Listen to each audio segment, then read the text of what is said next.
아픈 자들 고치시며 상처를 싸매시도다. 별들의 수를 세시며 이름을 붙이셨도다. 그가 구름으로 하늘을 덮으시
감사함으로 그 앞에 나가며 주님 제 앞에 경배해.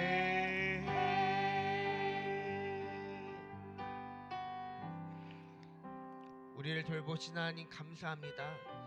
이 시간 우리가 주님 앞에 나올 수 있게 해주셔서 감사합니다. 전심으로 주님을 찬양합니다. 전심으로 주님이 우리 가운데 행하신 일을 고백드립니다. 주님 영광 받아 주시옵소서. 감사드리며 예수님의 이름으로 함께 기도합니다. 아멘. 이 시간 기쁨으로 주님을 찬양합시다. 위대하고 강하신 주님, 우리 주 하나님. 위대하고 강하신 주님, 우리 주 하나님. 깃발을 높이 들고 흔들며 함께 찬양해. 위대하고 강하신 주님, 우리 주 하나님.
할렐루야. 주님을 찬양합니다.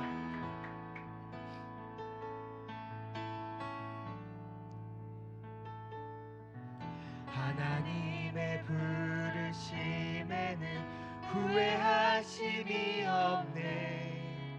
내가 이 자리에 선 것도 주의 부르심이라. 하나님의 부르심에는 결코 실수가 없네. 나를 부르신 하나님의 신실하심을 믿네. 작은 나를 부르신 뜻을 나는 알 수 없지만 오직 감사와 순종으로 주의 길을 가리라. 때론 내가 연약해져도 주님 날 도우시니 주의 놀라운 그 계획을 나는 믿으며 가니. 날 부르신 주 내 생각보다 크고 날 향한 계획 나의 지혜로 생각 못하나. 가장 좋은 길로 가장 완전한 길로 오늘도 나를 이끄심이네.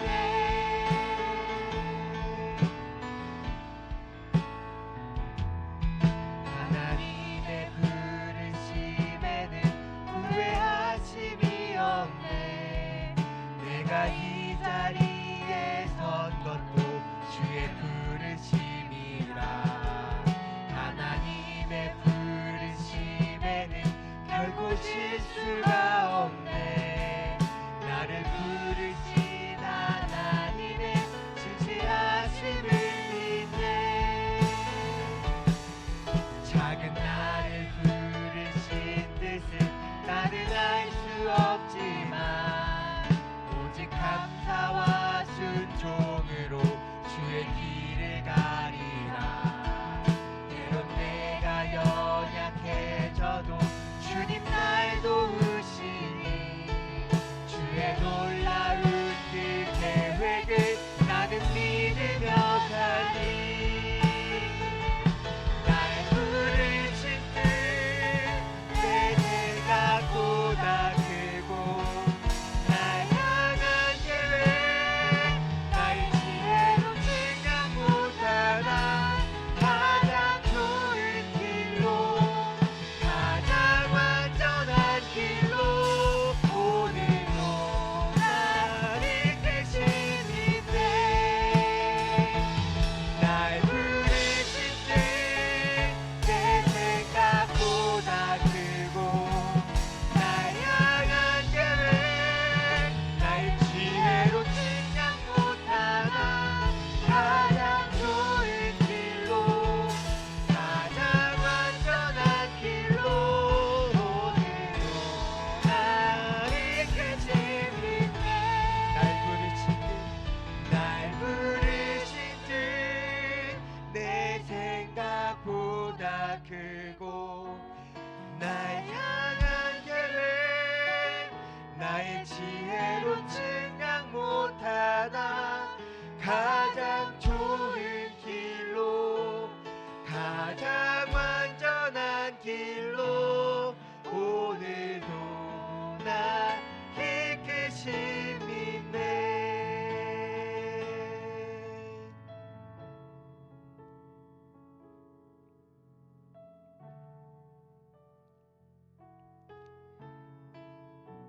후회하지 않으시고 실수가 없으신 우리 하나님을 찬양합니다. 우리를 부르신 하나님을 찬양합니다. 주님, 우리보다 주님이 크시고 우리의 생각보다 주님이 크셔서 감사합니다. 주님, 이 시간 우리가 전심으로 그 마음에 감사를 고백드리기를 원합니다. 주님 영광을 받아 주시옵소서. 주님 우리를 받아 주시옵소서. 주님 이 시간 주님이 기뻐하시기를 원합니다. 주님께서 원하시는 대로 주님이 영광을 받으시기를 원합니다. 주님, 우리 교회가 여기 있사오니, 우리가 여기 있사오니 주님, 우리의 예배와 찬송을 받아 주시옵소서.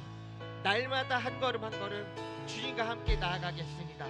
날마다 주님의 손을 붙잡고 주님 안에 거하겠습니다. 주님 사랑합니다. 더 사랑하기를 원합니다. 영광 받아 주시옵소서. 감사드리며 우리를 사랑하시는 우리 왕, 우리 주 예수님의 이름으로 함께 기도합니다. 아멘.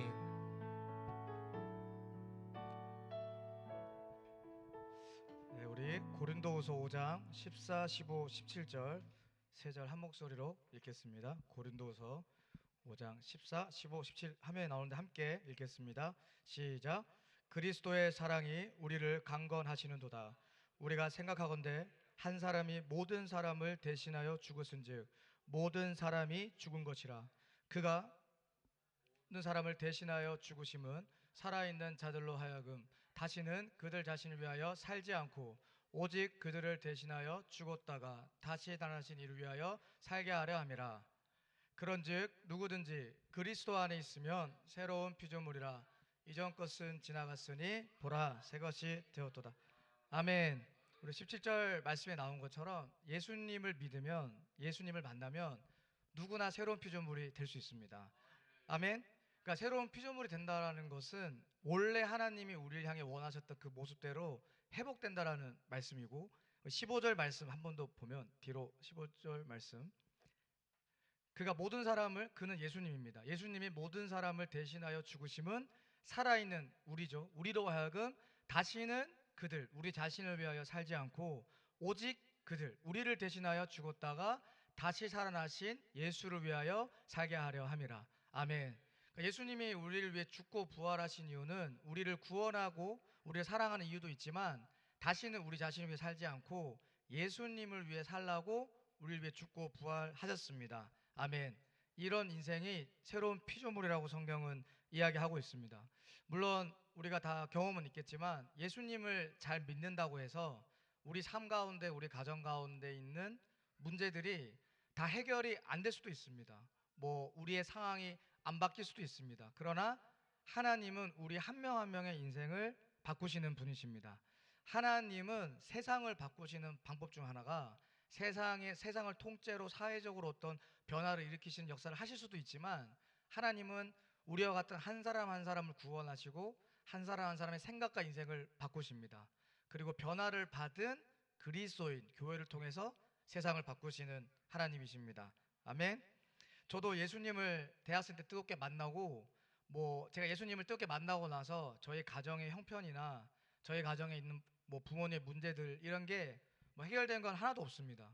근데 놀라운 것은 저라는 사람이 바뀌어 버렸습니다. 인생의 가치도 바뀌어 버리고 인생의 삶의 목표도 바뀌었습니다. 제가 처음으로 이제 이스라엘 팔레스타인 단기 선교를 갔을 때 그때 제 인생이 크게 변화가 됐는데, 저는 그때 단기 선교 처음 가서 기적 같은 일을 경험하지는 못했습니다. 제가 처음 단기 선교 갔을 때 저에게 복음을 들었던 아랍인 유대인 중에서 몇 명이 혹시 영접했는지 아시나요?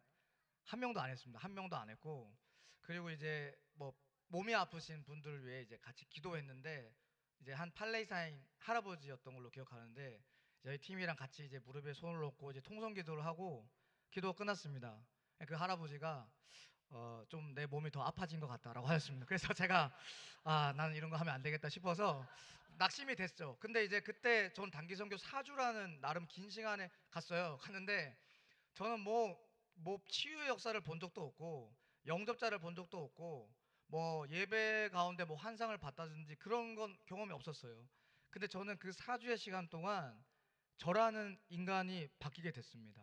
그리고 제가 인생 가운데 처음으로 복음이 증거되는 일을 하나님이 정말 기뻐하시는구나, 이거를 처음으로 경험하게 됐어요. 그래서 나는 이제 하나님이 기뻐하는 일을 위해서 살아야겠다. 제 인생의 목표가 바뀌게 되었습니다. 예수 그리스도 안에 있으면 누구나 새로운 피조물이 됩니다. 심지어 저희 가정의 성기는 이스라엘 팔레스타인인들은 예수님을 믿는 게 진짜 어렵습니다. 어려운데도 예수님은 그런 영혼들도 구원하십니다. 제가 안식년 처음 남았을 때 잠깐 나눴던 것 같은데, 팔레스타인 무슬림들이 예수님 영접하는 것은 진짜 힘듭니다. 왜냐하면 첫 번째로 성경책을 보면 이스라엘 유대인과 관련된 내용이 너무 많이 나오거든요. 그러니까 팔레스타인들 입장에서는 이제 유대인들은 사탄과 같은 존재이거든요. 근데 이제 하나님이 우리를 구원하기 위해 유대인의 몸으로 이 땅에 오셨다라는 것을 이게 받아들이는 것은 거의 불가능에 가깝거든요. 그러니까 뭐 이게 적절한 예인지 모르겠지만 저희가 만약 일제 시대에 산다고 가정을 했을 때 일제 시대의 탄압과 어려움 속에 살고 있는데 미국인 선교사가 와서 저에게 복음을 전하는 거죠. 우리의 구원자 예수님은 일본이셨습니다. 아리가토 고자이마스 뭐 이렇게 하는 거야.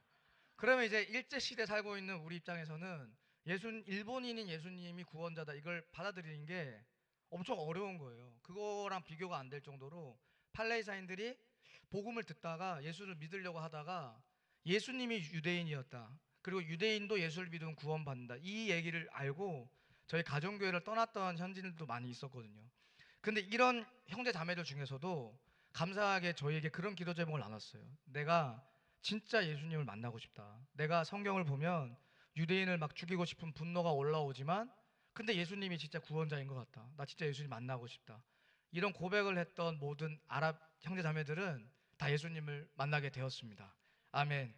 예수님은 어떠한 사람이라도 우리가 거부하지 않는다면 우리를 새로운 피조물로 바꾸시는 분이십니다. 그리고 이 새로운 피조물 바꿔 말하면 우리를 회복시키는 이 예수님의 사랑은 절대 포기가 없습니다. 제가 선교 사역을 하면서 예수님이 사랑이 얼마나 포기가 없고 끈질긴지를 많이 경험하게 됐는데 저희가 섬겼던 우리 현지 친구 중에서 원래 무슬림이었다가 예수님을 만나고 1년 8개월 동안 다른 민족으로 선교사로 갔다 온 형제가 있었어요. 무슬림이었는데 예수를 믿었어요. 그리고 1년 8개월 동안 시리아 민족을 섬겼습니다. 그리고 그 형제를 통해서 제 기억으로는 7명인가 8명의 무슬림이 세례를 받았어요.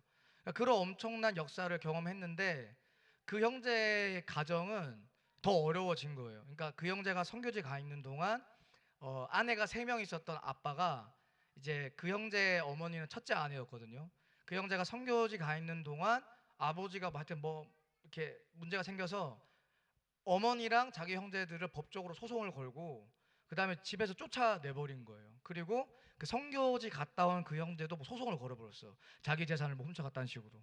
그래서 그 형제는 선교 마치고 돌아오자마자 감옥에 잡혔습니다. 잡히고 뭐 조사를 받고 그런 일이 생기면서 이 형제도 뭐 힘든 거예요. 왜냐하면 자기가 정말 주님을 위해 살고 있는데 자기의 가정은 뭐 난장판이 되고 있으니까 하나님을 향한 원망의 마음을 들었던 것 같아요. 그러면서 과거에 반복됐던 죄들이 살아나게 되면서 신앙이 다 무너지게 된 거예요. 그러면서 이 형제가 난 예수님 떠날 거다. 나는 하나님 떠난다. 하나님 필요 없다. 이러면서 팔레스타인 청년인데 거의 뭐 불법의 불법을 통로를 통해서 이스라엘로 가버렸습니다. 그러니까 팔레스타인은 이스라엘 정부가 주는 허가증이 없으면 이스라엘 못 가거든요. 근데 하여튼 뭐 불법의 경로를 통해서 이스라엘 일단 갔어. 그래서 이스라엘 가서 엄청 돈을 벌고 나는 캐나다로 간다.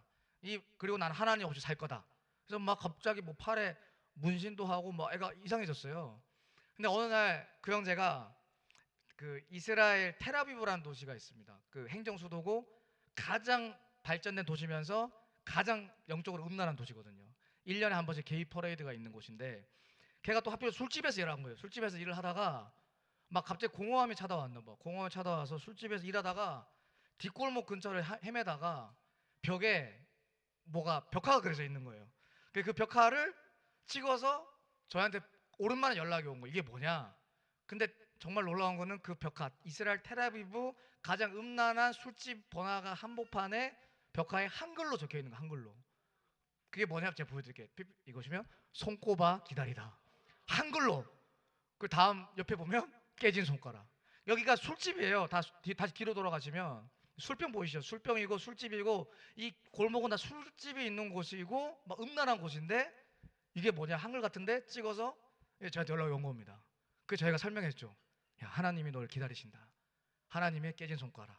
그러니까 걔가 뭐라냐? 거짓말하지 마. 너희들 지금 나 교회 오라고 좀 속이는 거지. 그래서 얘가 의심이 많았는데 자기가 아는 한국인 한 10명에게 개인적으로 다 물어본 거예요. 처음 물어보듯이. 거짓말하지 마. 근데 10명이 똑같은 말을 하니까 충격을 받은 겁니다. 그리고 뭐 이런 일들이 많았어요. 길을 가는데 갑자기 흑인이 지나가다가 자기한테 오더니 하나님 말씀하신다. 당장 교회로 돌아가라. 그리고 사라지고. 이런 일이 한 세네 번 있었어요. 근데 이제 이 형제는 뭐 더 완악해지던다 막 그래서 다 필요 없어 하나님 안 계셔 막 하다가 진짜 뭐 돈을 끌어모으고 끌어모아서 지금 캐나다 갔습니다. 팔레스타인이 불법의 경로를 통해서 이스라엘에서 돈 모아서 뭐 엄청난 불법의 경로를 통해서 캐나다까지 불법으로 가서 지금 살고 있고, 요런 캐나다 물가가 엄청 비쌉니다. 엄청 비싸서 그래도 물가가 제일 싼 곳에 가서 살고 있어. 지금 온도가 영하 20도까지 내려간대. 근데 지금 하나님이 이 형제 인생 가운데 역사하고 계십니다. 그 최근에 우리 이스라엘 팔레스타인 민족 같이 섬겼던 우리 청년 우리 한 2명이 캐나다 쪽에 살고 있거든요. 그 최근에 만났어요. 만나서 같이 교제하고 예배하고 기도하면서 이 형제가 나 다시 은혜를 회복하고 싶다 그런 얘기를 했고, 갑자기 오랜만에 저한테도 연락이 왔더라고요. 그래서 저는 이 벽화 사건을 보면서 우리 하나님 정말 대단하시다. 그 하필이면 걔가 문신을 했는데 아무 생각 없이 이제 엄청 큰 고래를 이렇게 문신을 했더라고요. 그래서 저희도 그거 보자마자 얘기해. 저도 이게 뭔지 아냐? 뭐냐? 너는 이제 요나다. 너는 이제 고래 뱃속에 들어간 다음에 정신 차릴래? 아니면 지금 회개하고 돌아올래? 뭐 그걸 듣고 보니까 그런 거예요. 자기도 아무 생각 없이 문신샵 사장님이 추천해준 고래를, 요즘 트렌드가 고래라고 했는데 근데 진짜 고래를 보면서 요나가 생각나는 거예요. 그래서 막 지우고 싶다고 하지만 어쨌든 이 형제가 최근에 고백한 거는 다시 예수님께 돌아가고 싶다 하면서 이런 마음들을 나눴습니다. 네, 할렐루야.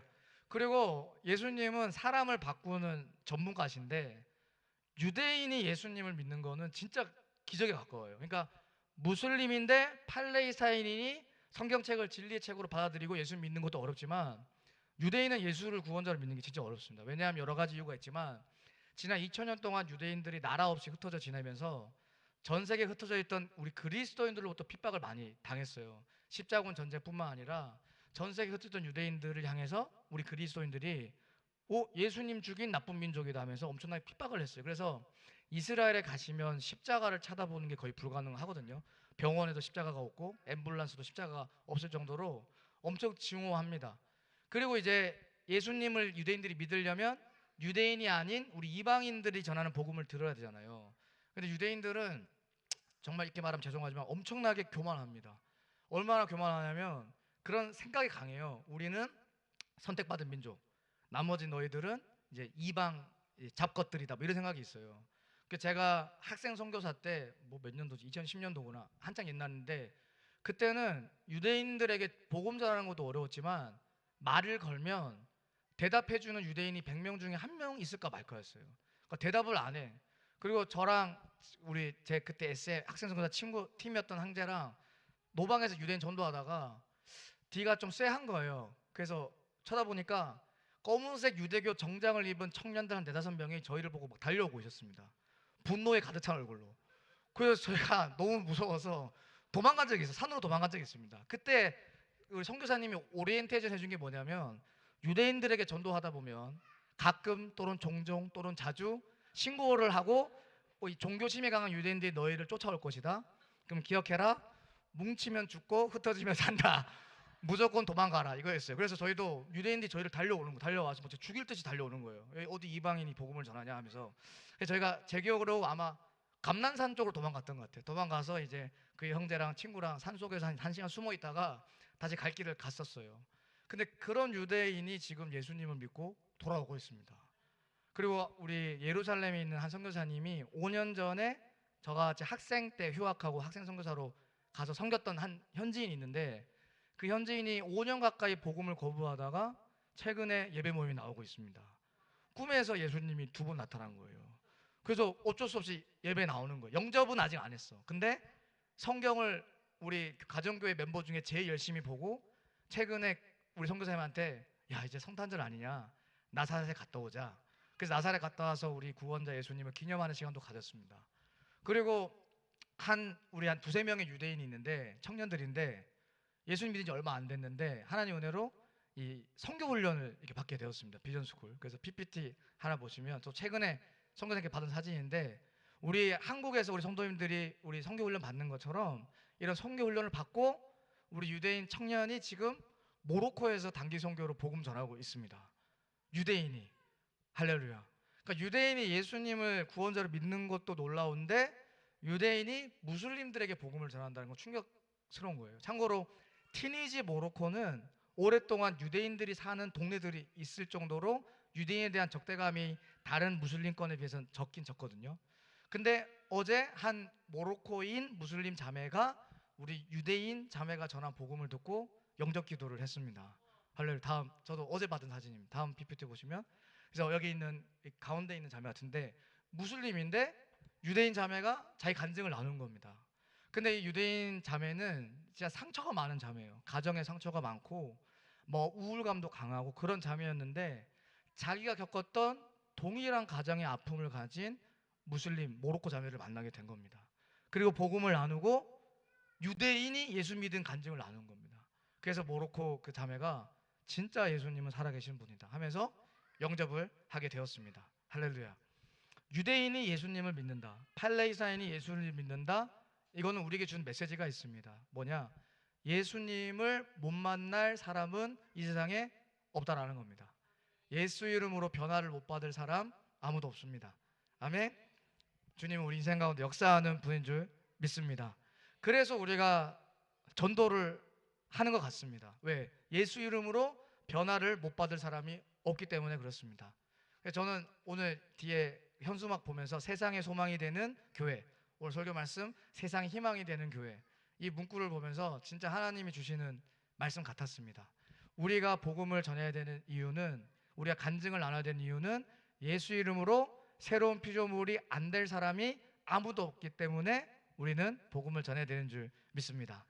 그리고 우리가 이런 복음을 나누는 일을 하면 하나님은 또 우리 인생을 축복해 주십니다. 아멘. 제가 한 가지 간증 짧게 나누고 싶은데, 제가 예전에 이제 선교사 하기 전에 서울에서 직장 생활을 했었잖아요. 물리치료사로. 그때 직장 생활 할 때 제가 진짜 싫어하는 직장 상사가 2명 있었습니다. 정말 때려주고 싶었던 상사가 있었고, 제가 예수 믿는다라는 걸 알고 이틀에 한 번씩 제 앞에서 자기가 아는 교회 교인들을 욕을 하고 자기가 아는 집사는 술을 마시는데 너는 왜 안 마시냐. 그리고 또 뉴스에 한 번씩 또 뭐 교회 이슈가 나오면 꼭 저를 불러서 교회 욕을 하는 겁니다. 그래서 이제 속으로 막 욕도 올라오고 막 이렇게 막 짜증이 나고 저를 막 비아냥거리는 게 너무 싫었는데, 그때 이제 제가 주일날 우리 새생명교회 들었던 설교 말씀이 오늘 하셨던 말씀이었습니다. 간첩이 되지 말자. 간첩이 되면 안 된다. 그때 제가 진짜 많이 찔렸습니다. 아, 내가 이 간첩으로 살고 있구나. 그리고 이 그리스도인으로서 전도도 못할 망정 속으로 막 쌍욕만 하고 저 사람을 죽이고 있구나. 이게 하나님이 기뻐하지 않는다라는 걸 알게 돼서 제가 정말 하나님께 은혜를 구하고 전도는 잘 못하겠더라고요. 왜냐하면 약간 그런 심리가 있었습니다. 아, 저런 사람은 지옥을 가야 되지 않을까? 뭐 이런 물론 진심이 아니었지만 그런 심리가 들었어요. 와, 저렇게 나쁘고 저렇게 예수님을 조롱하고 저런 나쁜 놈이 있나 이러면서 차라리 지옥 가야 되지 않을까? 이런 생각이 들었지만 이것도 하나님 기뻐하는 생각이 아니니까, 제가 뭐 직장 생활 하시는 분은 알겠지만 직장에서는 막 사형리를 전하는 전도를 하는 건 좀 어려워요. 왜냐하면 원샷 원킬로 영접하면 다행이지만 이게 안 되면 이제 관계가 좀 어렵습니다. 그래서 이제 장기전으로 복음을 전하는 게 중요하잖아요. 그래서 제가 이 설교 때 받은 은혜의 말씀을 기억해서 포스트잇에 말씀 구절을 적어서 캔커피를 하나 샀습니다. 레시피 말고 좀 비싼 걸로 사서 포스트잇 붙이고 제가 제일 싫어하는 상사 2명에게 줬어요. 그래서 그분이 이게 뭐냐 그러니까, 아, 제가 예수 믿는데 성경책을 보는데 참 기쁘더라고요 하면서 이제 줬습니다. 뭐 근데 내용은 그런 거였어요. 주 예수를 믿어라, 뭐 회개하라, 이런 거였습니다. 나름 강력한 메시지를 적어서 줬어요. 근데 이제 그분이 봤더니 너무 놀라운 거는 좋아하는 거예요. 좋아하고 그 내용을 읽었는지 모르겠지만 어쨌든 고맙다고 하면서 그때부터 이제 교회욕을 덜하기 시작을 했습니다. 감사하게. 그래서 제가 그 사람이 싫을 때마다 기도하면서 한 번씩 포스트잇에 말씀을 적고 캔커피를 주기도 했었습니다. 근데 그때 제가 좀 알게 된 것 중 하나는 뭐냐면, 복음을 제가 뭐 직접적으로 막 사형리를 전하고 한 건 아니고 감접적으로 말씀을 나눴지만 이 복음을 나누는 것이 그 사람도 살리지만 결국 나를 살리는 거구나. 제가 이거를 알게 됐습니다. 그리고 복음을 간접적으로 나누면서 사람들이 저를 더 많이 보는 것 같더라고요. 예수 믿는데 제가 어떻게 하고 있나 많이 보더라고요. 그러면서 저도 하나님 앞에 서게 되는 게 뭔지를 배우게 되는 것 같고, 그래서 우리 이번 연도 이제 표 비전이 세상의 소망이 되는 교회인데, 우리 각자 계신 삶의 장소에서 또 직장에서 이 복음의 빛을 발하는 우리 새세명교회 성도가 되기를 축복합니다. 우리 갈라디아서 말씀 마지막으로 읽고 이제 마무리할 건데요. 갈라디아서 5장 13절 14절 우리 한 목소리로 읽겠습니다. 시작. 너희가 자유를 위하여 부르심을 입었으나 그러나 그 자유로 육체의 기회를 삼지 말고 오직 사랑으로 서로 종노릇 하라. 온 율법은 내 이웃 사랑하기를 내 자신같이 하라 하신 한 말씀에서 이루어졌나니. 아멘. 이 13절 말씀을 보면, 형제들아 너희가 자유를 위하여 부르심을 입었다라고 합니다. 하나님이 우리를 부르셔서 영적 출애굽 구원해 주셨습니다. 정죄감에서 죄로부터 해방을 주셨어요. 근데 그 자유를 주신 이유는 육체의 기회를 삼고 마음대로 살라는 게 아니라 오직 십자가 사랑으로 서로 종노릇하라고 우리에게 자유를 주신 겁니다. 그러니까 예수님 믿는 사람들을 만나보면 간혹 종종 그렇게 생각하는 사람들이 있습니다. 나는 예수를 믿었으니 어차피 나는 천국에 가니, 언제 죽어도 천국 가니, 나는 천국 가는 티켓이 있으니 내 마음대로 살아야지, 내 마음대로 살아야지. 그런 사람이 있을 수도 없길 바라지만, 근데 예수님은 그렇게 살라고 하지 않았습니다. 왜 너희가 자유케 되었냐? 네 마음대로 살라는 게 아니라 서로 종노릇하기 위해서 구원을 했다고 주님 말씀하십니다. 근데 종노릇한다라는 이 의미는 진짜 종이 된다는 것도 있지만 섬기기 위해서 우리에게 자유를 줬다고 말씀하십니다. 14절에 보면, 그리고 온 율법은 내 이웃을 사랑하기를 내 자신같이 하라 하신 한 말씀에서 이루어졌나니. 이웃을 사랑하는 방법은 여러 가지가 있지만 성경은 분명히 얘기합니다. 최고의 사랑은 복음을 증거하는 겁니다. 최고의 사랑은 그 영혼을 영적으로 자유케 되기 위하여 중보기도 하고 복음을 나누고 교회로 그 영혼을 데리고 오는 일인 줄 믿습니다. 근데 성경은 뭐라고 얘기하냐? 이것이 내 자신같이 이웃을 사랑하고 다른 사람을 섬기는 것이 온 율법이 완성되는 일이라고 합니다. 아멘. 우리 인생 가운데 심겨진 이 복음이 언제 완성이 되냐? 언제 살아서 역사하냐? 다른 사람을 섬길 때 그 복음이 살아서 완성되고 역사하는 겁니다. 우리가 아무리 예수님 열심히 믿고 성경을 열심히 읽고 물론 중요하지만 우리의 삶 속에 다른 사람에게 복음을 전하거나 다른 사람을 섬기고 봉사하는 일이 없어지면 우리 안에 율법이 복음이 완성되지 않는 겁니다. 그래서 우리가 끝까지 어떤 상황에서도 사람들을 섬기고 우리가 기도하기 원합니다. 아멘. 저도 오늘 어떤 한 청년 이제 우리 교회 오라고 이제 교회를 정착하지 못한 형제가 있었습니다. 그래서 막 어제 연락을 했는데 조금 전에 연락 왔습니다. 자다 일어나서 못 왔다고. 그런 이런 영혼들이 많아요. 자고 있는 박근식 어디 갔지? 어쨌든 우리가 이런 우리 형제자매들을 사랑으로, 주님의 사랑으로 끝까지 중보기도하고 초대하고 섬겨야 될 줄 믿습니다. 그러면 결국 우리의 삶 가운데 복음이 날마다 완성되는 역사가 있을 줄 믿습니다. 우리 흥식이 위해 기도 많이 해주시기 바랍니다. 자, 기도하고 마치겠습니다. 하나님 아버지 감사합니다. 예수 그리스도 안에 있으면 누구나 새로운 피조물이 될 수 있다고 주님 말씀하신 주님 감사합니다. 예수님이 우리를 위해 죽고 부활하신 이유는 다시는 우리 자신을 위해 살지 말고 우리를 위해 죽고 부활하신 예수님을 위해 살게 하심이라고 주님 말씀했습니다. 그리고 구원을 받은 우리가 다른 사람과 다른 영혼의 구원을 위해 복음을 전하고 기도할 때 율법이 완성되고 복음의 역사가 완성된다라고 주님 말씀해 주셨습니다. 하나님, 2026년 새해가 시작됐습니다. 세상의 소망이 되고 세상의 희망이 되는 예수님을 자랑하고 예수님을 증거할 수 있는 우리 모든 새생명 교회 성도님들 될 수 있도록 주여 축복하시고 은혜 위에 은혜를 더하여 주십시오. 2026년 새해에는 더 많은 영혼들, 방황하는 영혼들, 목자 없이 유리하는 더 많은 영혼들이 새생명교회로 나와 생명을 얻게 되고 새로운 피조물이 되는 부흥의 역사 허락하여 주시옵소서. 감사하며 이 모든 말씀 예수님의 이름으로 함께 기도합니다. 아멘.